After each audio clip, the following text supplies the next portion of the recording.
Hi, my name is Mark Wallace. I'm a professor of religion at Swarthmore College outside Philadelphia. And I want to talk with you today about the history and the life ways and the spirituality of the original people who lived in this area, the people called the Lenni Lenape. The Lenni Lenape people inhabited the banks of the Crum Creek, where I'm looking out now in a forested area adjacent to the Swarthmore College campus. Crum is a Swedish word for crooked. That was the name given to this area, also called the Crum Woods, by white colonial settlers in the early part of the 1600s, at a time when there was considerable conflict during the contact between white settlers on the one hand and the indigenous people who lived in this area on the other. The Lenni Lenape people had existed and coexisted with other indigenous people largely peacefully along the banks of this creek, building small huts, engaging in local commerce, making meals from fishing and hunting and small-scale agriculture, and living peacefully with themselves and with their human and more than human neighbors for thousands of years prior to white contact. But during the time of European exploration in the Americas, the Lenape people were decimated in part by armed conflict and in part by European diseases like smallpox that were brought across the Atlantic and had terrible impacts on the local people.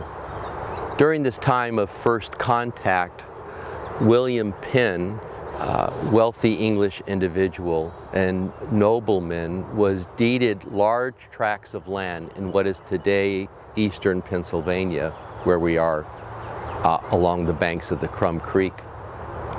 And William Penn tried to initiate what he called a holy experiment, in which he tried to set up peaceful relations with the indigenous people. That experiment failed, as it had failed earlier from early contact, first with the Dutch and then with the Swedes, and later with people like William Penn, the English. And with the failure of that holy experiment, there was widespread killing of the Lenape and other people in this area, including a horrible massacre in the latter part of the 1700s by a group of Scots-Irish people that called themselves the Paxton Boys. And the people that originally inhabited the slopes and the banks of what we call today the Crum Creek, these people were eventually driven north along the creek, a creek and an area that they called Okahocking, later then called the Crum Woods. But as these people moved throughout the Okahocking Creek Reserve area, they were then pushed westward. And today the Lenape live primarily in places like Oklahoma, in particular, Wisconsin, and Ontario, Canada. I've said something about the history of the Lenape people.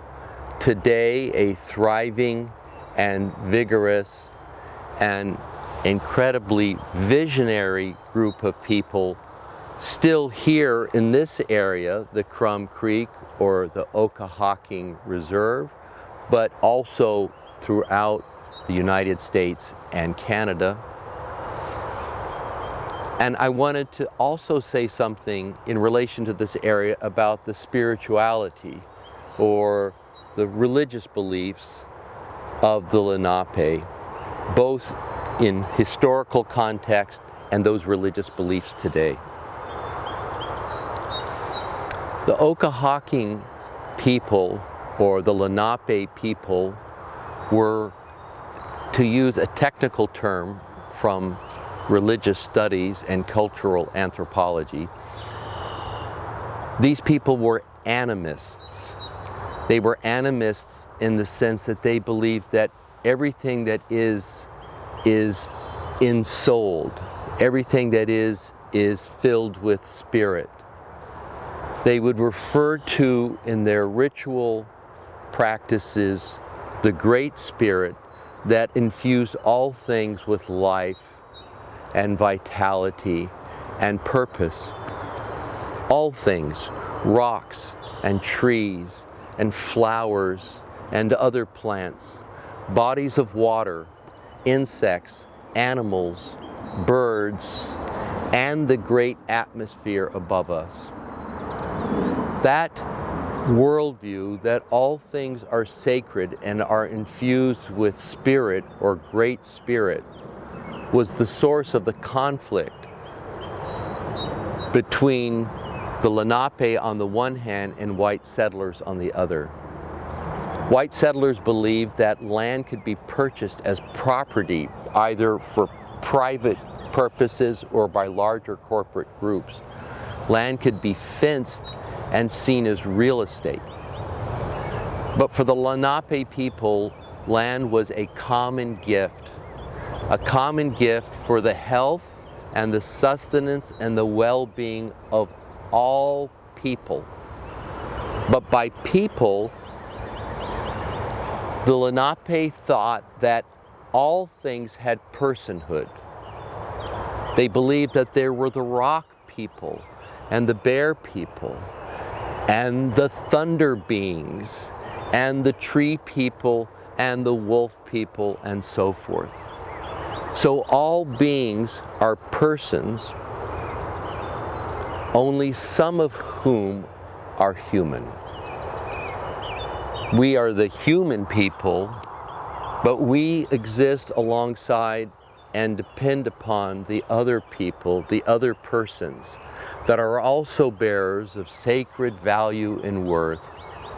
And it was this clash of worldviews between indigenous, as we would think of them today, indigenous Americans, who operated out of a mindset that land and water and plants and animals are common gifts, versus the understanding that we have of the same realities now as possessions or commodities that can be bought and sold in the economic marketplace.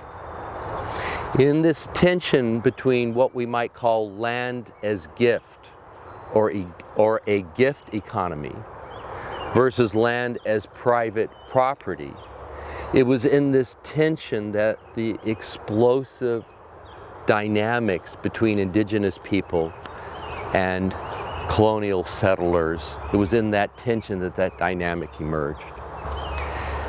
The Crum Creek, where we are today, is this place that the Lenape inhabited but were eventually driven away from through political machinations and outright violence.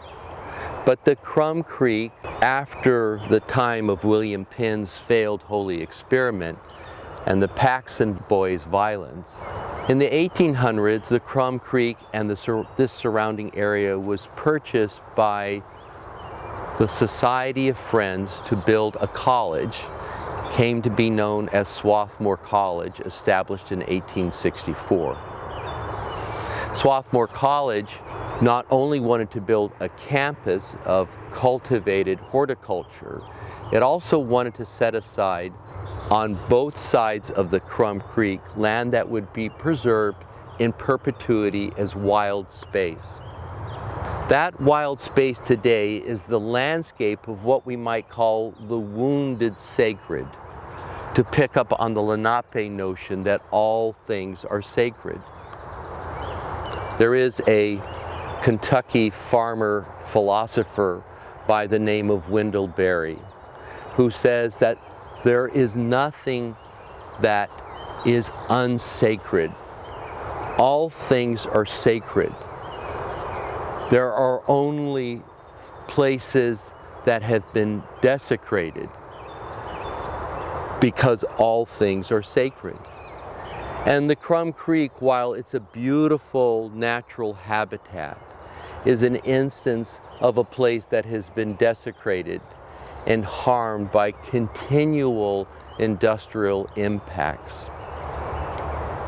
One example of those impacts is right here next to me, a large train trestle that has been built through the heart of the Crum Woods to facilitate mass transportation in the larger metro Philadelphia area.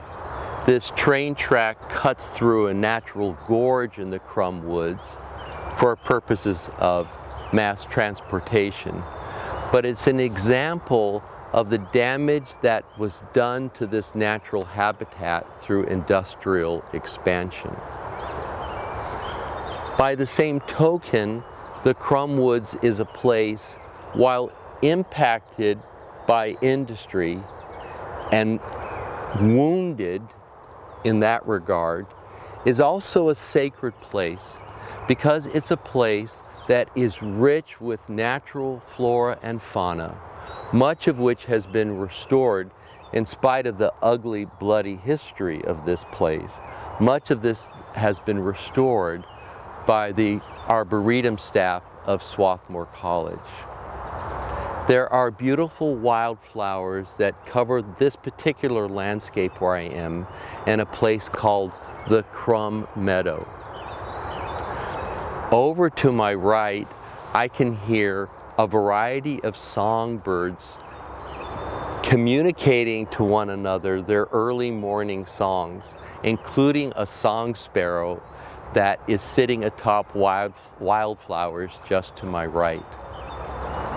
And beyond this horizon is the Crum Creek itself, a beautiful but impaired stream that further upstream provides all the drinking water for the human population in this area, and of course the more than human population as well. But the Crum Creek, while a beautiful, naturally flowing body of water in this area, has been badly degraded by suburban and urban and agricultural runoff and the general human development that defines highly congested areas, like the area where we are, the larger Philadelphia metro area, and specifically the county called Delaware County. Today, the Lenape people, also referred to as the Delaware Indians, continue to thrive in communities of vision and hope that emerge from beautiful but damaged places like the Crum Woods. And I hope this brief presentation gives you some sense of the beauty and the trauma that characterizes this particular place, the ancient Lenape homeland, now referred to as the Crum Woods. Thank you.